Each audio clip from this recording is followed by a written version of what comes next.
السلام عليكم. إذا سنبدأ les coordonnées cartésiennes dans un premier temps. Donc, dans un référentiel ROXY, on prend une base IJK, une coordonnée cartésienne, donc un point de l'espace M, et sera repéré par sa distance à l'origine, comme on va le définir comme étant le vecteur position. Et dans le schéma, on va donc tracer le vecteur position OM, le voici, et déterminer ses coordonnées cartésiennes. Alors voici le OM. Donc pour déterminer ses coordonnées, c'est très simple, il faut juste projeter le M dans le plan XOY. Et donc M ici, c'est la projection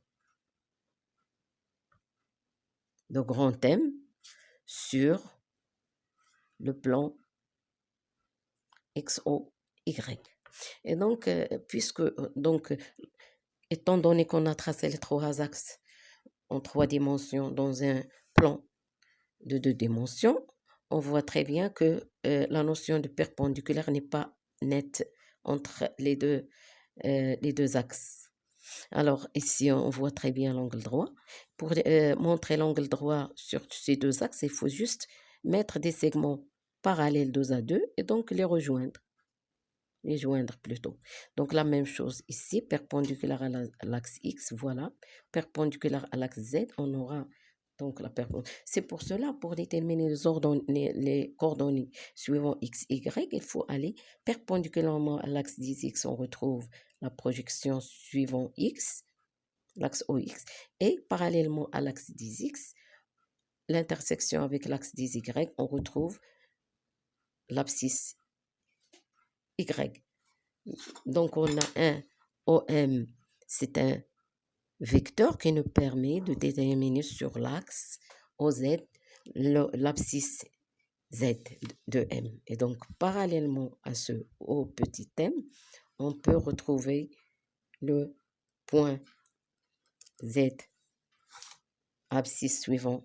Donc, voilà notre Z. Et donc, c'est le point M, X, Y, Z. C'est le vecteur unitaire. Donc, O petit m n'est autre que XI plus Y et J.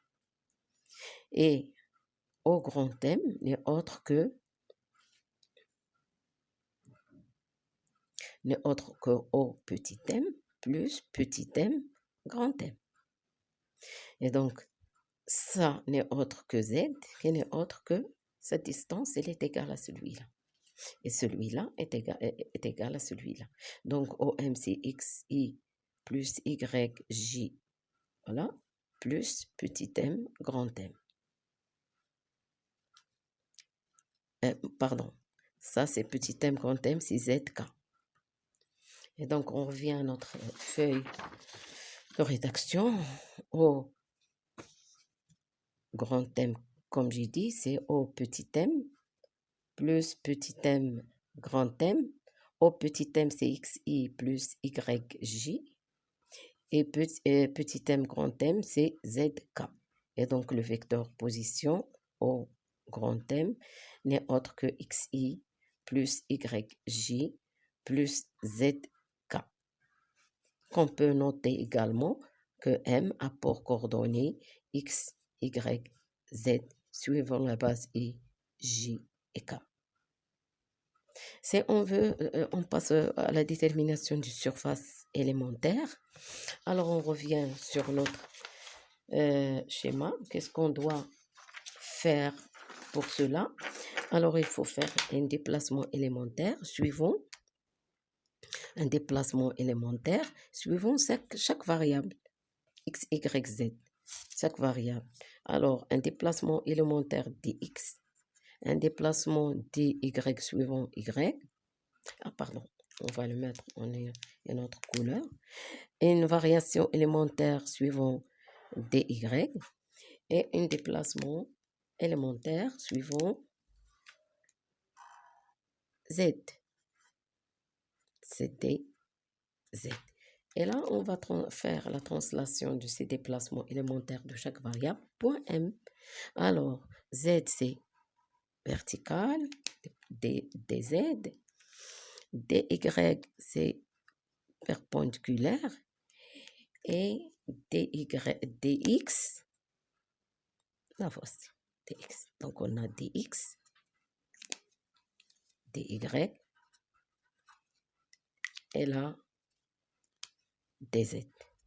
On peut construire les surfaces élémentaires qu'on est en train de chercher, tout simplement en traçant le parallélogramme qui se base sur ces 3 segments. Alors, en chaque point, on doit retrouver les 3 segments.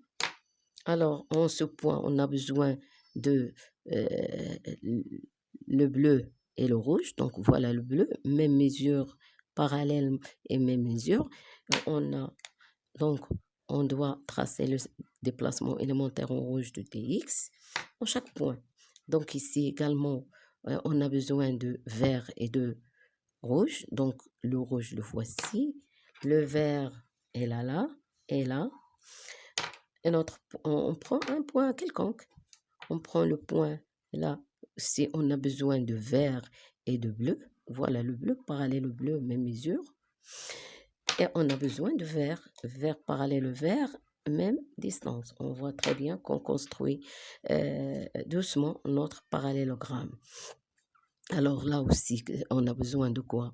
On a besoin de bleu, voici. On a besoin de vert.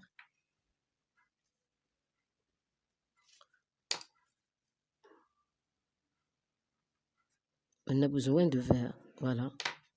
Il y a un problème là de vert. Alors, on a ici. Donc j'ai commis une erreur. Ça, c'est le vert, pardon. Ici, c'est le vert. C'est le vert parallèle au vert.